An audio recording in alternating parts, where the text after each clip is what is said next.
Apparently coming after Love Island and Married at First Sight was not enough for Netflix, because now they've set their sights on Are You the One and Bachelor in Paradise. With The Perfect Match, they've created their own cinematic universe of dating reality television, which was not in my bingo card for the year 2023, but hey, I guess we're starting off the year not so great. Perfect Match brings together contestants from Love is Blind, The Ultimatum, The Circle, Too Hot to Handle, and apparently a show called The Sexy Beast, which I found kind of absurd. Like, why did no one tell me that there was a reality competition dating show where people dressed up in sexy animal costumes and went on dates? That's like perfect. Like, I grew up in the generation where I watched those weird MTV dating shows where people were just like next to you, or like Date My Mom. Like, this would have been right up my alley, but like, no. So like, I think that's probably on our next list of what we're gonna have, like, for my channel. But hey, one thing I did bring us is Carousel. Carousel is a freaking joy for this season of Perfect Match. Who was Carousel? I'll get more into that. But I'm Kaya Simone. Thank you guys for watching my channel. Please like and subscribe if you like reality, TV, media content, like, and whatever else I can think of. Today we'll be talking about The Perfect Match. As I mentioned, brings together a whole bunch of contestants from prior dating shows who failed at it and giving them like a second chance at love. That's why I bring up like The Bachelor in Paradise, because it brings up new sexy singles, not always sexy, but new singles each week. And the premise is kind of like Are You the One, where your goal is to find the perfect match, and you go on dates with new people each week and you match with them, and there's new contestants that come in. Does it make any sense? No. It takes like a good maybe two episodes to kind of really figure out what this show is about. Each episode, but not really each episode, because sometimes they go through the cycles like really quickly, and I do not know how the timing is. Like, I assume it's a night. Basically, there are a group of men and women, and you have to pair off each night. You ask someone, do you want to match with me? Meaning go up to the bedroom. You could do whatever you wish, whatever floats your boat that given night, but that's how you kind of secure and lock in that match. Who was ever left at the end of the night has to go home. So they try to keep a batch of like 7-5. So 7 men, 5 women, or 7 women, 5 men, with the last 2 people who are unmatched going home. There's a competition each week that chooses the most compatible pair. It's very, very weird. It's very, very weird, because sometimes they're like actual compatibility challenges and sometimes they're physical. So it's like no rhyme or reason how they are. One of them is just, can you bet on your guesses? So like, one of those, like, how many countries can you guess? Someone said that Alaska was a country, and I just want you to understand, like, that is the level of knowledge that we're dealing with here. I think the highest people could have guessed was like 20 countries. I was literally like, as someone who took APGO, I was clutching my pearls and I was like, how the fuck is that okay? But you know what? They're in a reality dating show and I'm here recording to you in my bedroom. We all make different life choices. We're all different people. And whoever wins that challenge for that week becomes what's called the most compatible couple, and they have the chance to go into what's called the boardroom. And in the boardroom, they are able to select 2 new people to come into the villa. Yeah. This is basically also like Love Island, if we're being honest, but not, the emotional connections are not there like they are in Love Island. Like, I want you all to know that, like, the relationship building is not there. This is not that show. This show is not about finding romantic relationships. This show is talking about like winning and staying on as long as you can to get followers. So no one is here for the right reason. Okay, 2 people are here for the right reasons, but most people are not here for the right reason. So you get to go to the boardroom, you get to select 2 people. Usually it's the same gender, so if you're choosing from 2 guys or 2 women, and you have the opportunity to either match them with yourself or you can match them with someone else. It's a boss move to choose someone for yourself if you don't think your connection is what you have with the other person. And for example, now we're getting into spoilers. Now from here on, this is all spoilers. You can just watch the show. Francesca at some point decides to match herself with someone else versus choosing with her pick. Causes a lot of strife. And I think it's very interesting. A lot of people take the viewpoint of doing this more as a competition versus a love aspect. You're trying to stay in as long as you can. I do not know what the prize is. I do not know what the winner of the perfect match gets. Is it love? Is it money? I assume it's money, but they never tell you how much it is. I think the whole goal is to be like the perfect match, and it's not like Too Hot to Handle where there's only like where it's split across multiple people, there's going to be one perfect match, which Nick Lachey, our host, tells you. So that's basically the premise. And so it just goes through cycles, new people coming in, people leaving, people trying to constantly rematch. Some couples stay in their same matches, some people don't. The show starts with 14 people, I would say. I think the best way to structure this is to basically tell you who end up being our matched couples and then who ends up leaving each like episode. I feel like that's the best way to do it, because it's a little bit harder, because like it's literally like a revolving door of people like coming in and coming out. I would like to say though, to start off, as a Black person, dating shows are just very, very disheartening. This one being in particular, because the first two women who leave the show are people of color, Black people specifically. Yeah, it hurts. And like, I'm not gonna say that in every case people put off like that it's like not undeserved for some cases, but it's definitely interesting to me.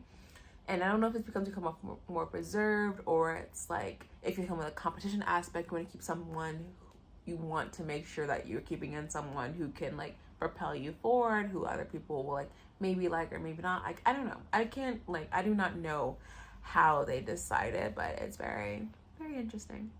I wasn't sure how to structure this video, but Wikipedia has come in clutch for us, because we have an elimination bracket to help break down each episode, which is beautiful, like beautiful, beautiful. As you can see here, this goes through episodes 1 through 8, tells you everyone who is eliminated and everyone who is still remaining and who they have matched with each cycle.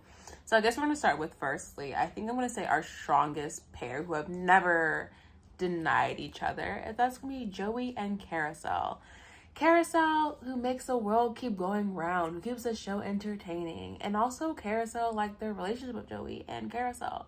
So there are a few couples that have come on this show from this who have had like past experiences, Joe and Carousel being one, where they've been like in and out of it for a few years now. But Joey has never wanted to be like a commitment kind of guy.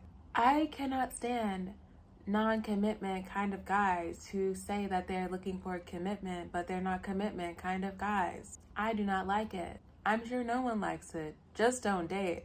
It's not that hard. Or be honest, there are also non-commitment kind of girls that non-commitment kind of guys can't date.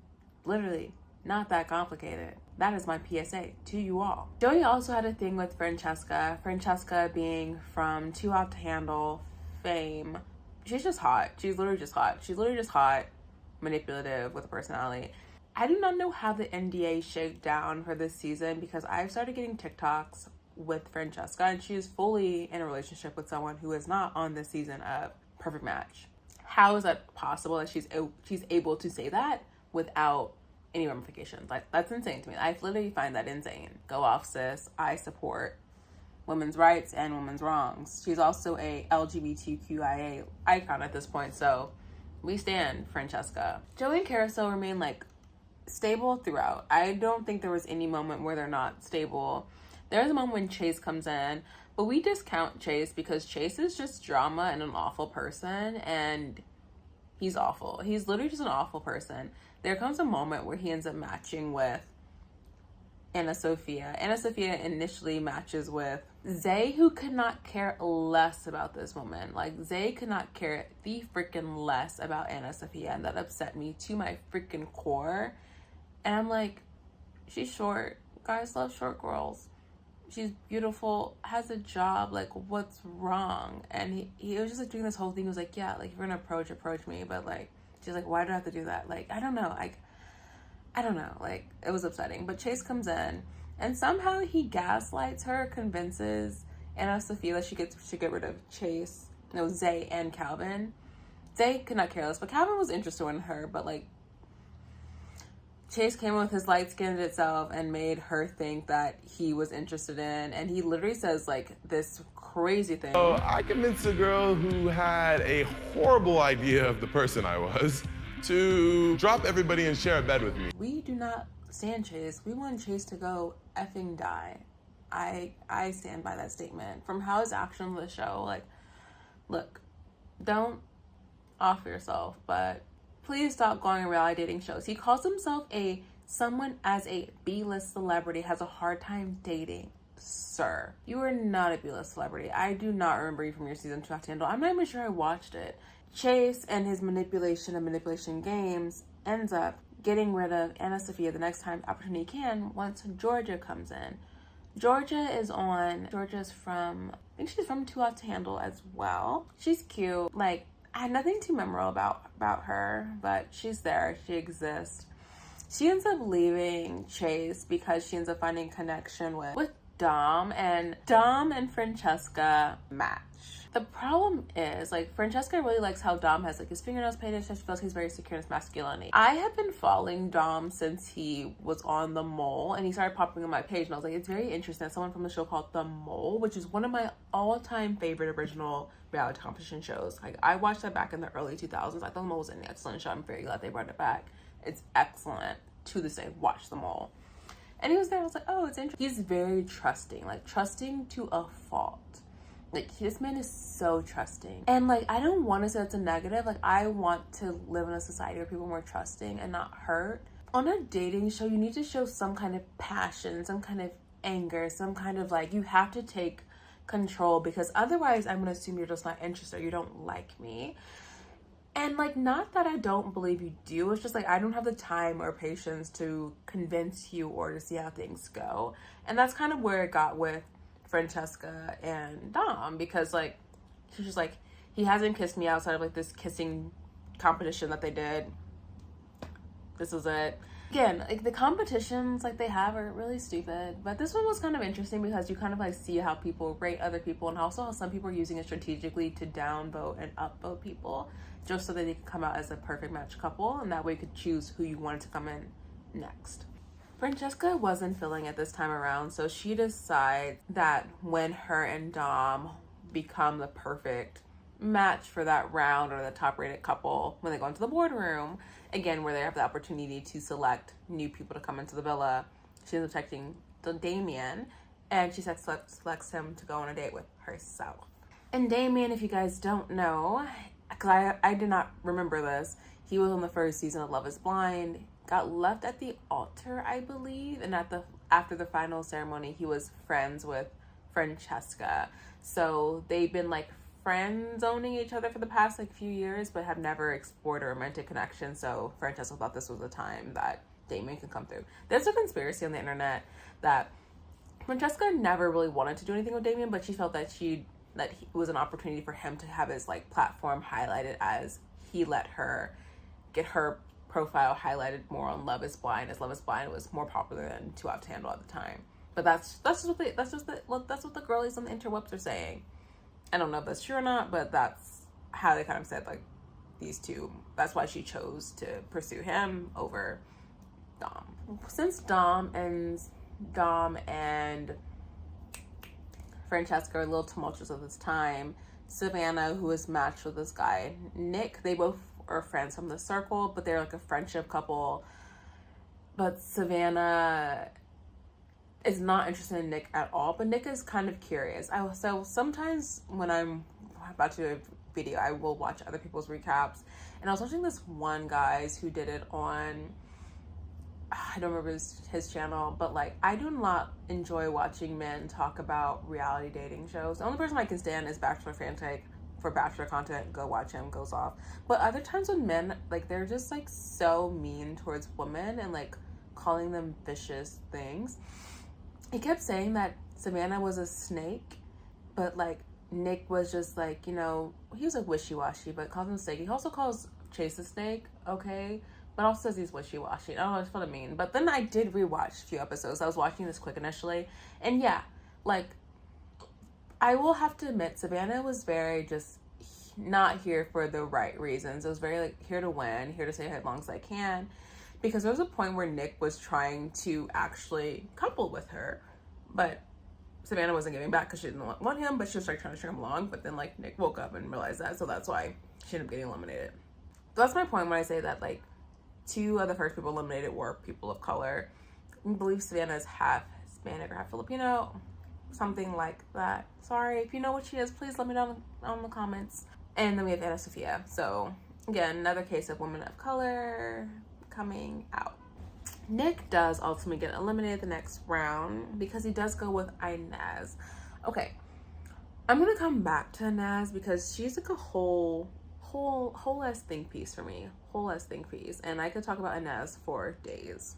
Okay, since we're on Inez, I might as well talk about her because I think she's one of those people I consider like one of the main characters. I think her, Francesca, and then Carousel Joey are the main character of the season. Inez is just unlucky in love every episode. Inez, new match every single time. Like she has Shayne from Love Is Blind, who got left at the altar. Crazy Eye Shayne. Yes, Shayne does come on the show. They do not work well.